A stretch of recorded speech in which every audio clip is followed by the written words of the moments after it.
This video is about my experience of vomiting on a frugivore diet, and this is interesting, really quite fascinating for a number of reasons, so you should really stay where you are, stay tuned, and watch until the end, or, when you get what you want out of it. So this comes from last night when I've been experimenting with.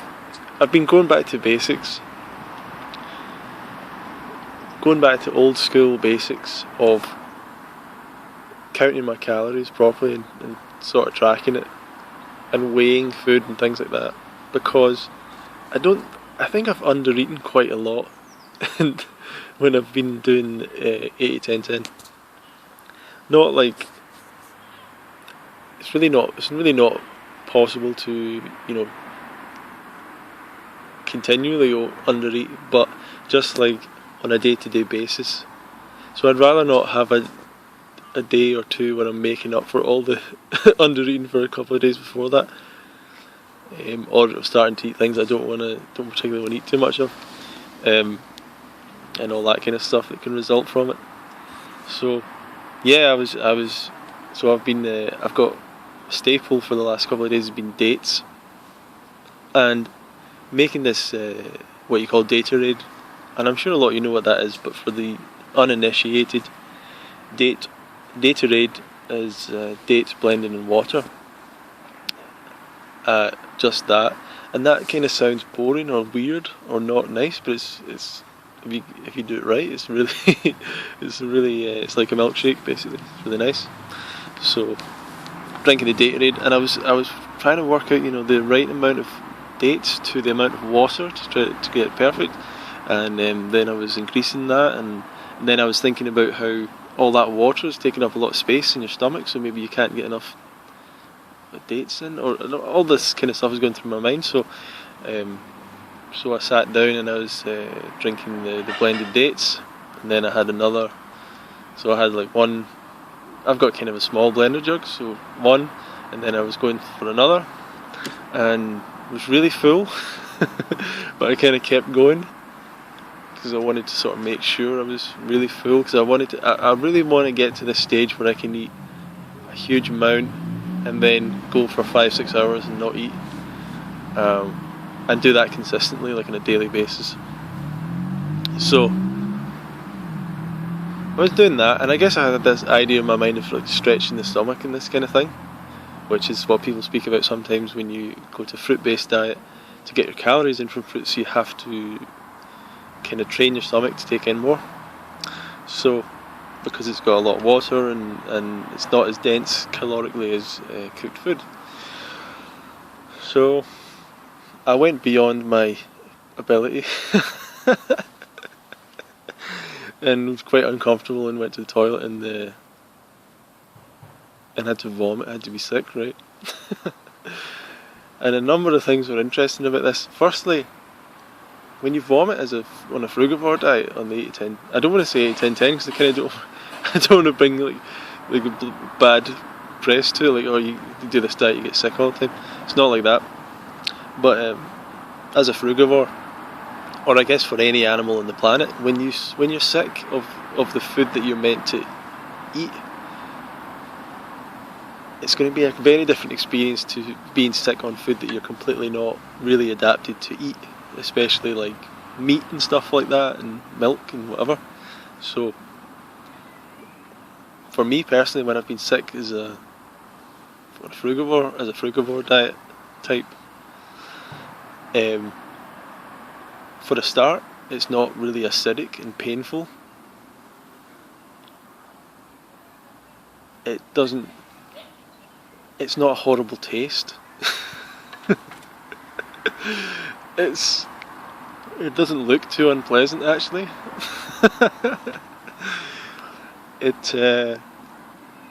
It doesn't leave your mouth feeling unclean. I actually forgot to wash.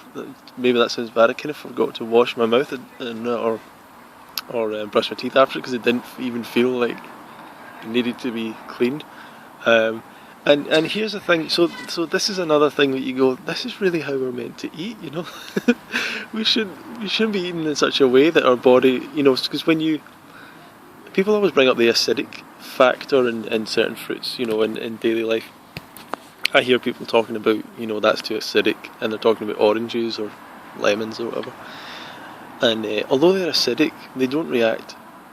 They don't, like, that's not why you're getting heartburn or indigestion.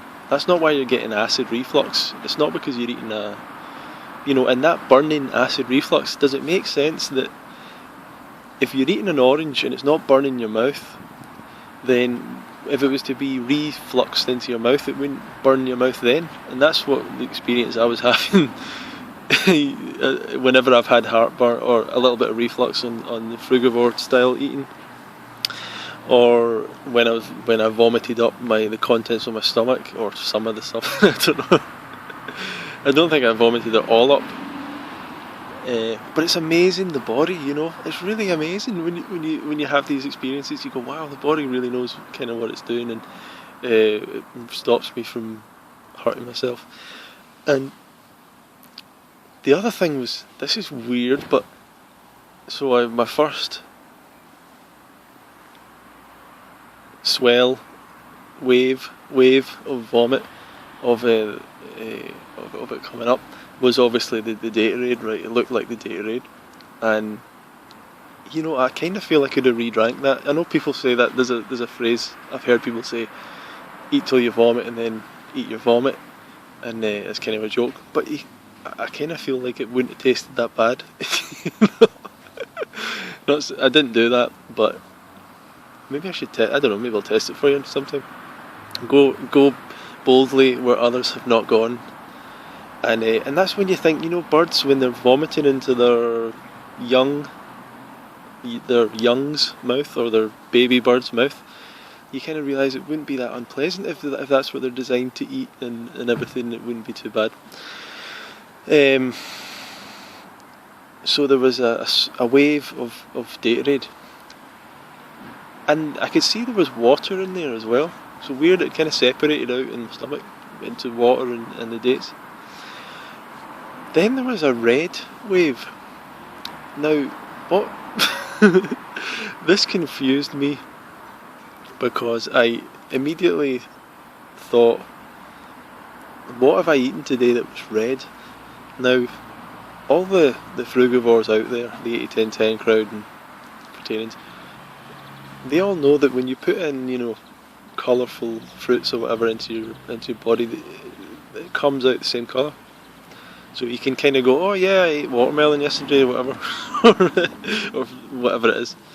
Now, if I was to ask you what is red, what do you eat as a 80-10-10 eater that is red, that comes out red? And in your mind you're thinking watermelon, as I've already mentioned. Watermelon's a big one. Maybe strawberries? I'm not sure, I guess strawberries. But I hadn't eaten strawberries, I hadn't eaten watermelon. Tomatoes are another thing. But I hadn't eaten tomatoes since the night before. Why is this interesting? Because I hadn't eaten fresh tomatoes, I'd eaten tomatoes from a can. So I was kind of looking around for something to eat last night, or a couple of nights ago, and I took tomatoes out of a can that was just in the house. So I don't expect that they're raw. They're probably processed or cooked or something, I'm guessing. So I wasn't really, I didn't phone up the company to find out or whatever. I just ate these tomatoes and they tasted okay. Had made a kind of soup, and but this is nearly 24 hours later, and this is the only thing I can think of that was red. The last time I ate was this tomato soup thing from these unraw tomatoes. So that was still in my stomach nearly 24 hours later. That kind of doesn't make sense. Obviously you're thinking maybe you're bleeding. Maybe it was internal bleeding of my, because I really can't think of anything else that I'd eaten that day that was red. because there isn't a lot of things that are red, and I don't think things mix together to form red or anything. It's like a primary colour. So that was fascinating to me, the idea that I'd eaten these unraw tomatoes, and either the colouring that was in it, or there was maybe some kind of colouring, but I'm pretty sure it just says it's tomatoes in the packet, on the can. That had stayed in my stomach for a full day, when we know that fruits leave your stomach for a couple of hours, or less, 40 minutes, is it? So my stomach was still had this stuff in it, and that I couldn't. And weirdly enough, what happened to all the stuff I'd eaten before I'd eaten the dates? That had all gone, all the fruits I'd eaten before then. And nuts, I'd eaten some nuts, and the nuts weren't red. So that was fascinating to me, the idea that the body was separating out, your stomach was kind of separating out things. It wasn't just, alright, we'll pass that through, that's cool, and then the next thing comes, the next thing. It's not like that. It's it's actually able to hold on. Maybe not hold on, but it's kind of going, this is some kind of cooked tomatoes that I can't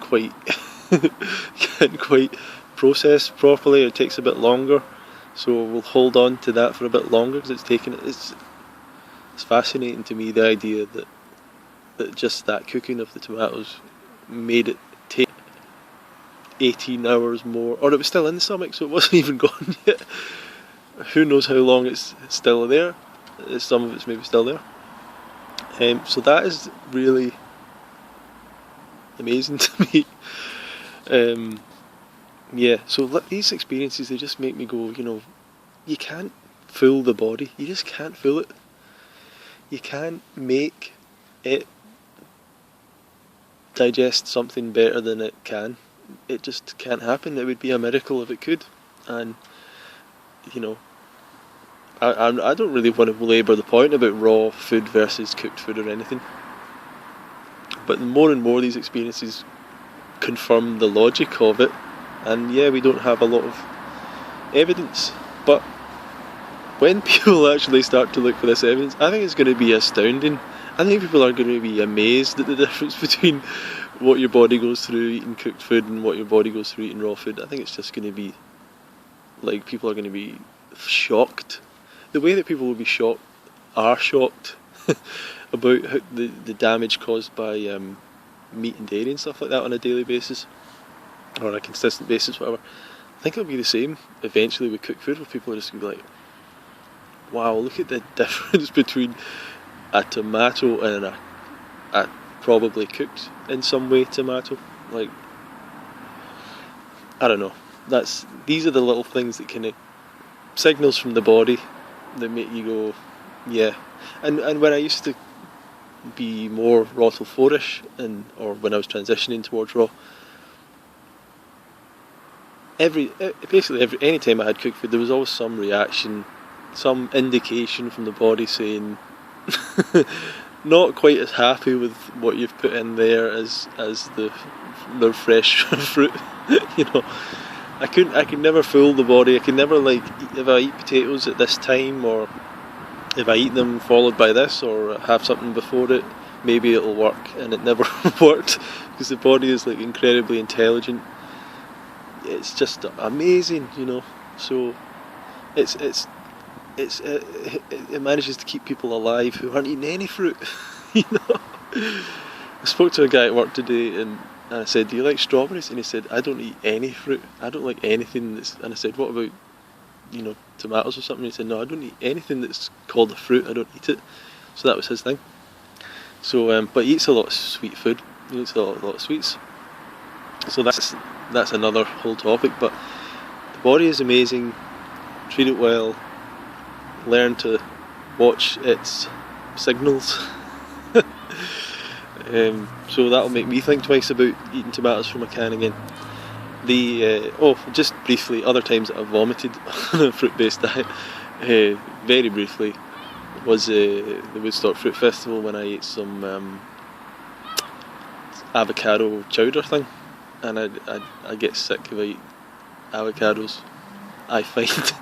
So there's been a bit of an avocado debate recently of what's better, and I love the idea of eating avocados, but I struggle to without being sick. So I think I'm the only person that gets sick eating avocados, but that's where I'm at. But certainly, I think I probably had some durian that night, but I think it was the avocado, So I was sick, I think a second time when I tried to have avocados. So you can't fool the body, you can't go, I'll have avocados 6 months later. I don't really like the taste of avocados that much, so I'm not that bothered, but I can have a wee bit.